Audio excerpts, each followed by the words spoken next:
Morning, guys. All right. We're also saddened by the shooting at the church on Sunday in Sutherland Springs, Texas.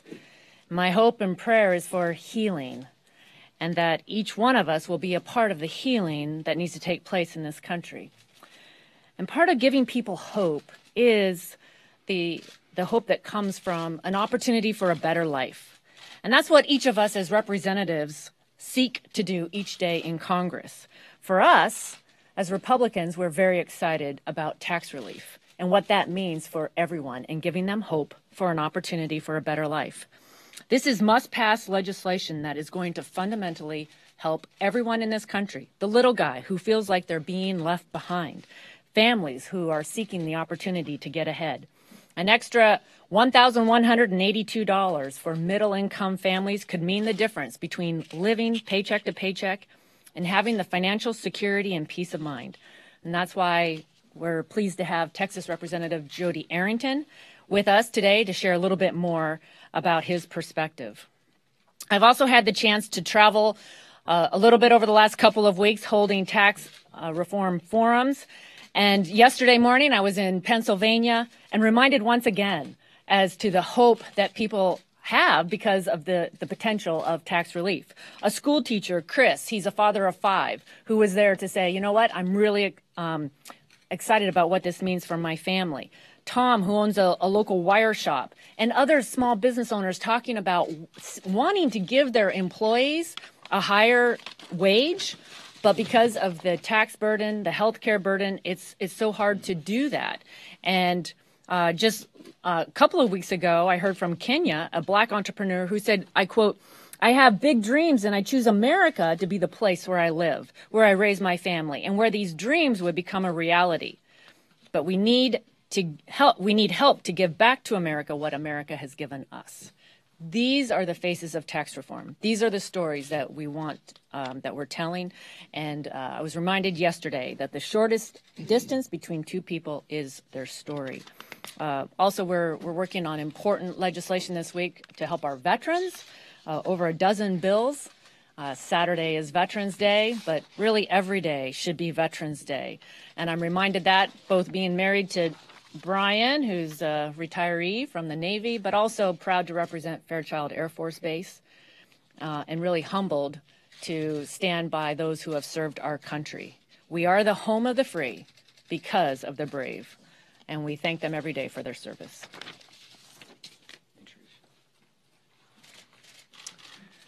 Good morning. My name is Jody Arrington. I represent District 19 in Texas. Thank you, Madam Chair, and leadership for this opportunity to share my thoughts in my heart. First, I want my fellow Texans in Sutherland Springs to know that our hearts are heavy for them, and that we're grieving with them, and that we're praying for their community.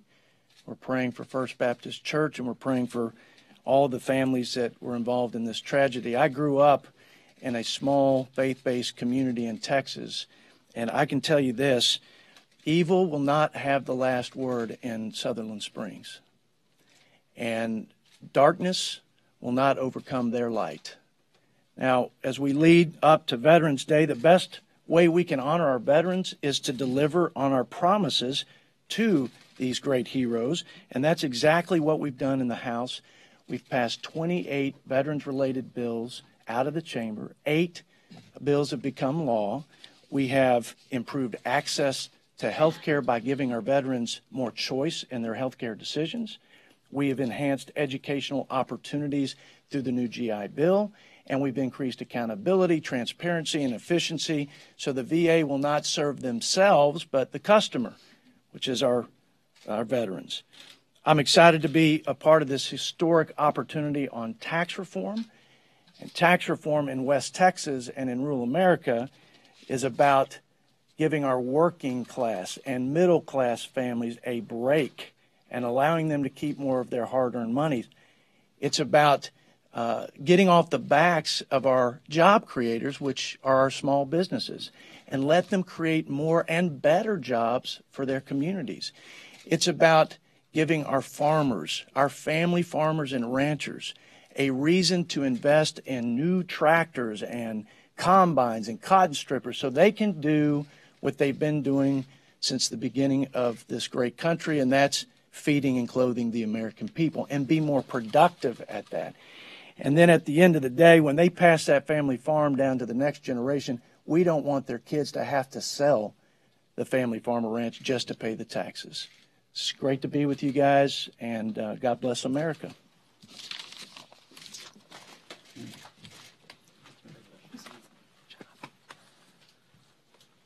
My prayers remain with the people of Sutherland Springs. Of course, all those who lost their lives, but also the ones who are fighting right now through injuries, and the families that are grieving. I know what they're going through, and I know how important the power of prayer is, and how important it is for them to know that all of us are lifting them up in our prayers during this difficult time.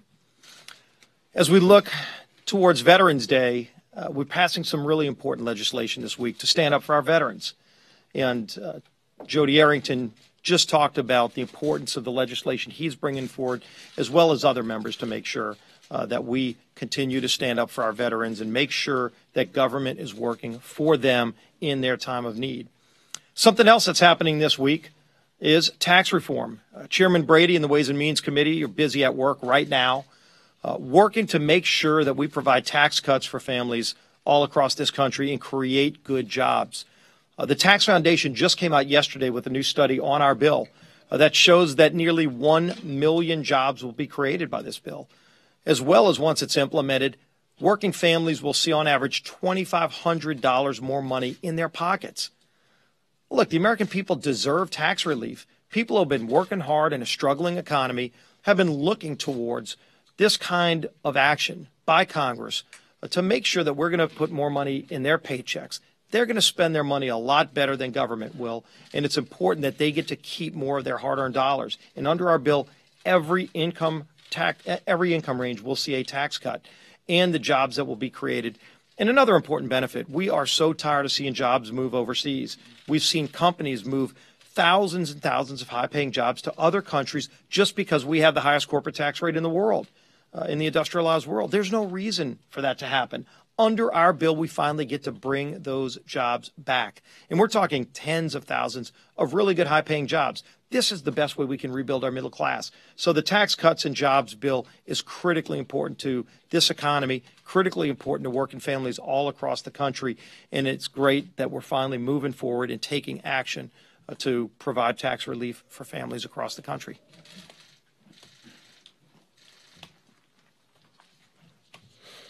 We are united around our neighbors in Sutherland Springs. We are united in prayer to those families who felt an unimaginable loss. We should unite as one nation to help resolve, to make sure one community against this hate and evil. To wake up on a Sunday, to know that you're going to go share your faith, to have this hate and evil move forward.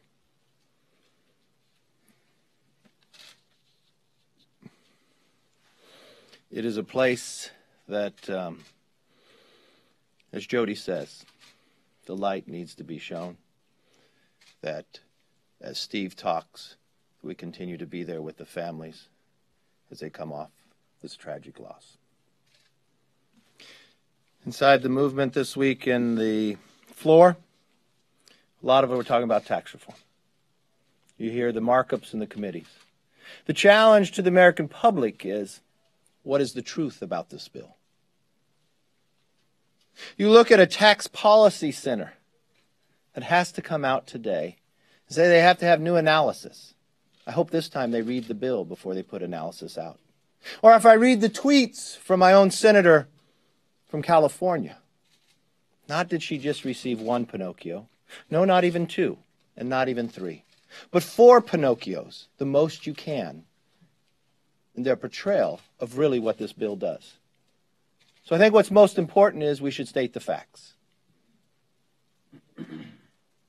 For your average family in America, married couple with 2 kids, they will pay no tax on the first $55,000 they earn.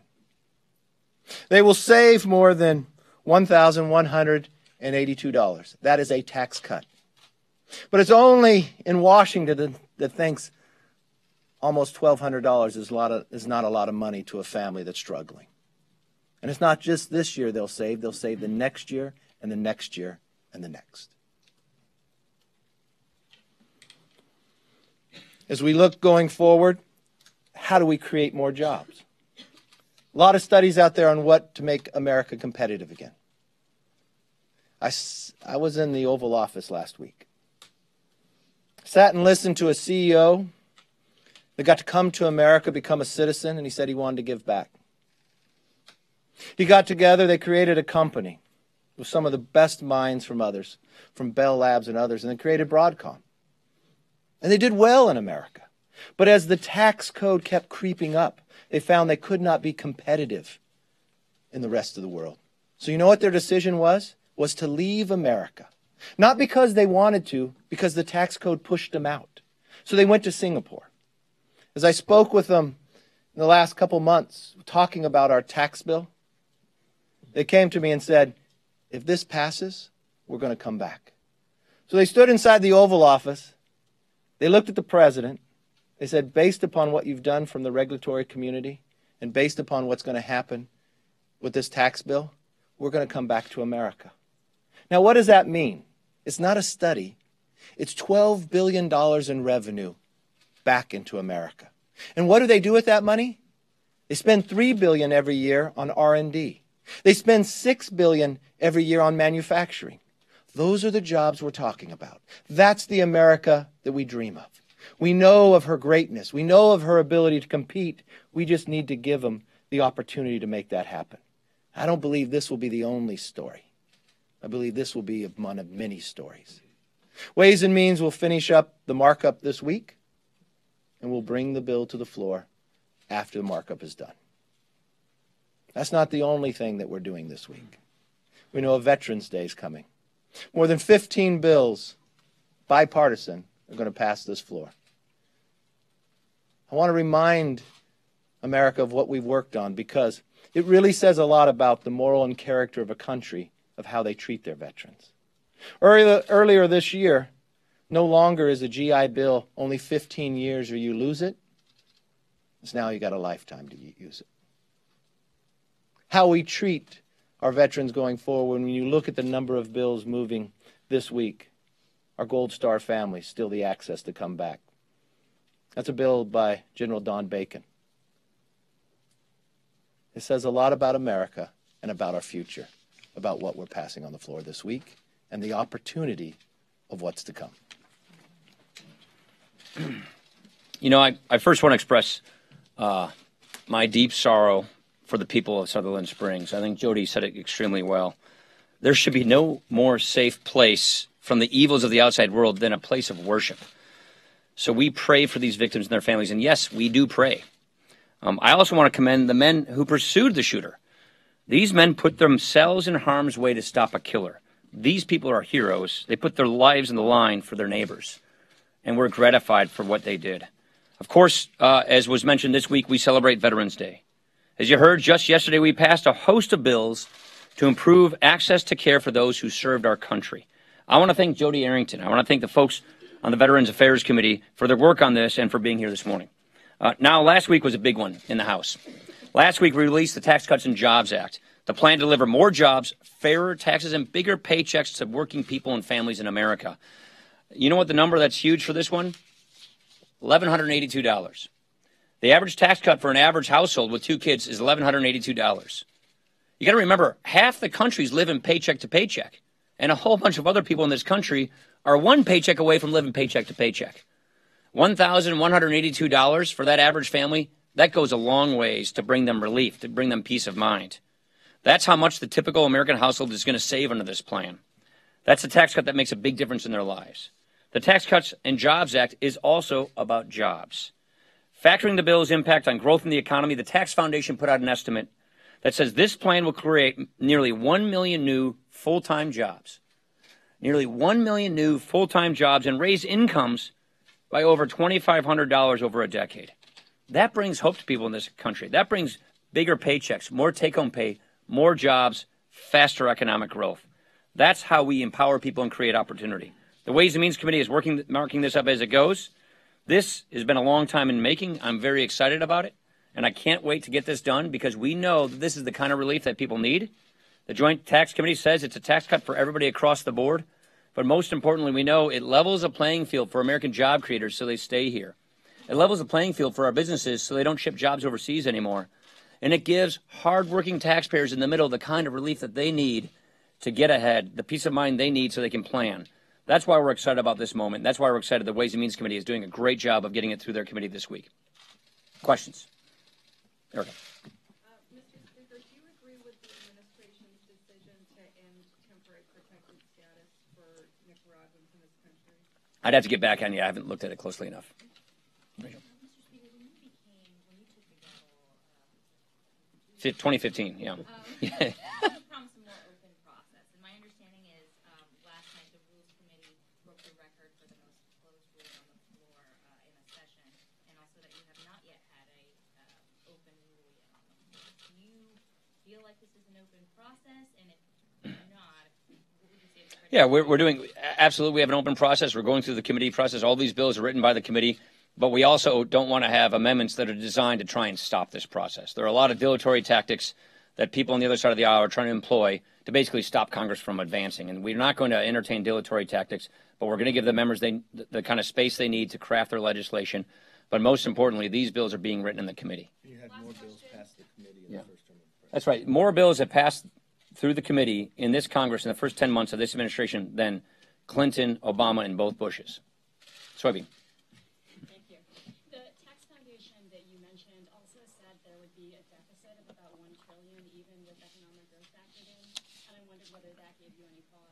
Well, first off, as you know, that they say that macroeconomic feedback means we're going to have more revenues than the static score shows. So they're showing a big static score feedback. They're showing higher wages, more jobs, higher wages across the board on all income levels, more jobs, about 1 million new jobs. But what we showed with our budget reconciliation instructions that we have a $1.5 trillion cushion. We believe that we're going to be fine on that. We believe that when you look at other analysis, whether it's going to be Treasury or the rest, that we're right there in the sweet spot with economic growth that gives us more revenue. We're where we need to be. The key is economic growth. We have not had a 3% economy in about a decade. You can't solve the kinds of problems we need to solve in America unless we get real economic growth going to like 3%, which we think we can achieve with tax reform and regulatory relief. Wong. It's clear that the mental health illness laws that Congress has passed have not stopped these type of mass shootings that we saw in Texas over the weekend. You've said you're not in favor of any gun control or gun reform laws. That's not the answer. What other ideas do you have? Well, I haven't said that, but look. What other ideas do you have to stop? How about enforcing the laws we got on the books? This man should not have gotten a gun. You know why? Because he was a domestic abuser. We have laws in the books that says if you're a domestic abuser, you're not supposed to own a gun. He was a domestic abuser. That's why we got all these questions with the Air Force right now, which is how did this get slipped through the cracks? How is it that this person who was convicted of domestic abuse by the Air Force, how did he get through the system and get a gun? Because the laws we have right now on the books say a person like this should not have gotten a gun. So this speaks to making sure that we actually enforce our laws that we have in the books. And then that's why we have questions with the Air Force about how is it that this person left the Air Force after he was in jail for a year, I think. How did he get slipped through the cracks, and what has to be done to make sure that we are actually enforcing these laws on the books, because this man should not have had a gun in the first place. Thank you.